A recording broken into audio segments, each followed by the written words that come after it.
Okay, this is an N-word challenge, especially for my brothers and sisters, white folks too, and in fact, for anyone classifying themselves as a human being. In light of Larry Wilmore's total disregard for the context and people to whom he was speaking, which frankly, I'm going to say was a total lapse in intelligence, otherwise known as stupidity, besides the fact that his monologue overall was not that funny, Wilmore appeared rather nervous and unprepared. I think perhaps he was focused on his ending, in which he refers to President Obama as my nigga. Really? My brain could not even wrap my mind around how Larry Wilmore would think this is okay, let alone funny. It absolutely dumbfounds me how Wilmer could so blatantly disrespect the president, disrespect Black people, young and old, and disrespect the American people in general. Now, I get it that he's a comedian and that some comedians use the N word in their stand up comedy act. However, newsflash to Wilmore, the White House Correspondence Dinner is not a stand up comedy show. Common sense should have told this fool that now is not the time nor the place to use the N word. More importantly, given the monumental historical occasion of a Black man being elected to the highest office in the country, who served as POTUS for 8 years, who never would have made it without the sacrifices of hundreds of people who came before him, Wilmore is given the privilege of hosting President Obama's last correspondence dinner.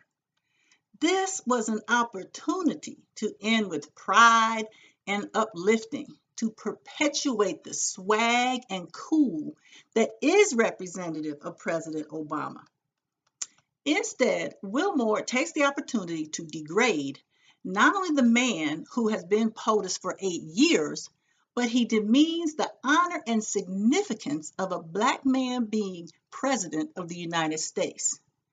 Yes, the idiot chose to end with straight up street slang, hood talk, and ghettoese. Okay, now I get it, keeping it real, or 100, but this fool need a serious lesson in code switching. Simply put, code switching means being able to easily switch between languages or dialects, generally based on the context in which one is speaking. Code switching in America is historically a Black thing. In fact, Obama was a master at code switching. He would slide a little vernacular in and keep getting up with his professional commentary. Now, previously, code switching was explicitly and implicitly taught. Okay, so to break this down for some of us, when explicitly taught, you were told, look, when you around white folks formally and at school and you're doing a presentation, you speak mostly standard English dialect. When you're kicking it with your homeboys or your girls, you can break it down in your own African American dialect. When implicitly taught, you're either watching what your peeps are doing, your mom and dad, or you got knocked upside the head when you're not code switching appropriately. Someone need to knock Larry Wilmore upside the head.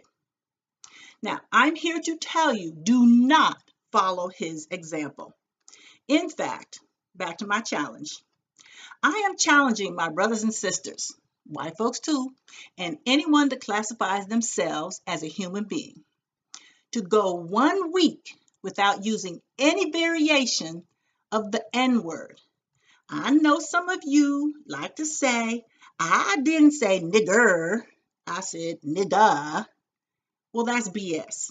It all comes from the same origin, and y'all know it, no matter how you're trying to swing it.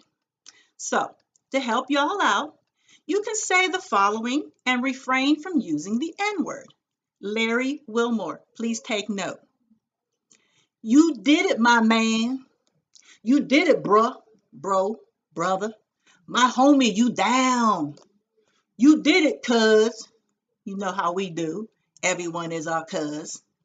So, please take this N-word challenge. And for 1 week, do not say any variation of the N-word. Feel free, post your comments, your struggle, and other ways you have elevated your vernacular to refrain from using any variation of the N-word. Thank you.